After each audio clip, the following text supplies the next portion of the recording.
I like my function row. I like my space. But look at this.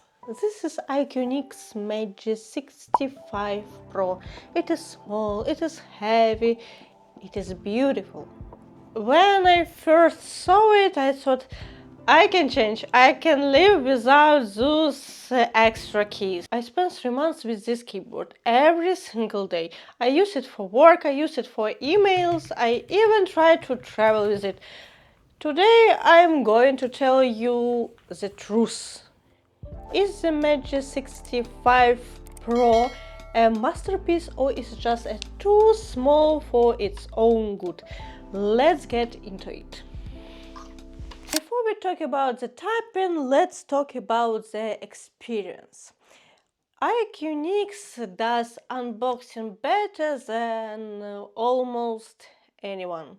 Inside the box you get the high quality cold cable, you get the extra keycaps, you get a proper clean brush. It feels like a gift to yourself. The first thing you notice is the weight. This is not plastic, this is solid CNC aluminum. It feels like a tank. In a word of lightweight gear, this feels premium. It says exactly where you put it on your desk. It doesn't slide, it doesn't creak. Now, why is it a Pro model? It's all about the side panel on the right. Most 65% keyboards are just a rectangle. The Magi65 Pro has this extra section. You get a dedicated volume knob, you get media controls, and my favorite part, there is a hidden slot for the 2.4 GHz dongle. If you lose your dongles like I do, this is a lifesaver, but there is a trade-off. Because of this panel, the keyboard is wider than a standard 65%. It takes up almost as much space as my 65% boards, and like I mentioned before, if you try to put this on top of a laptop, it hands off the angle. It is a desk-only compact board. Let's talk about the clock, or in this case, the clock.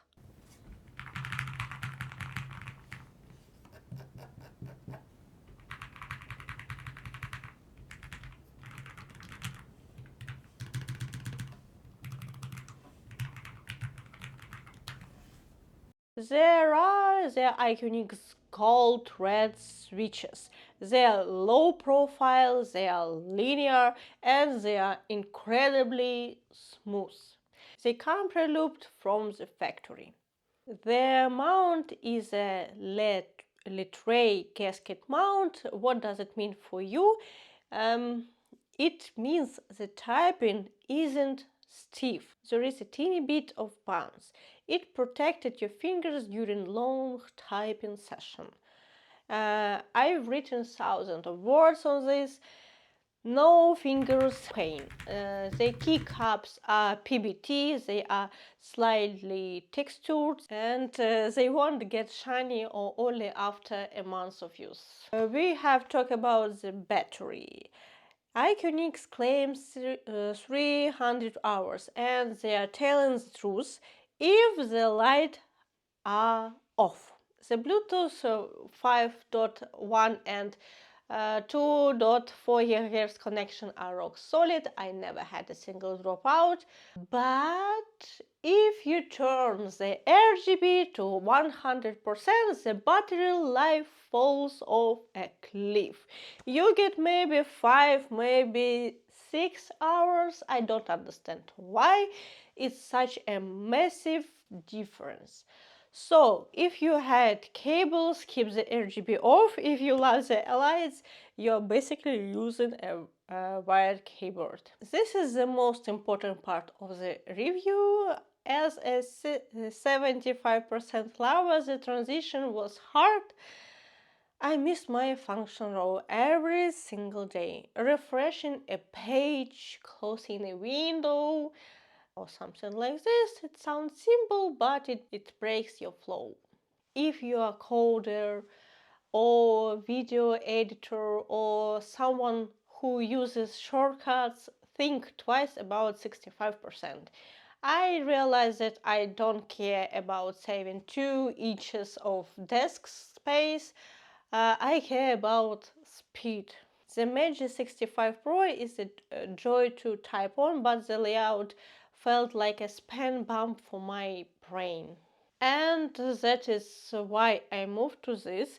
The Magi96 is the same build quality, same switches, but it has everything: the numpad, the F Pro, and 500-hour battery.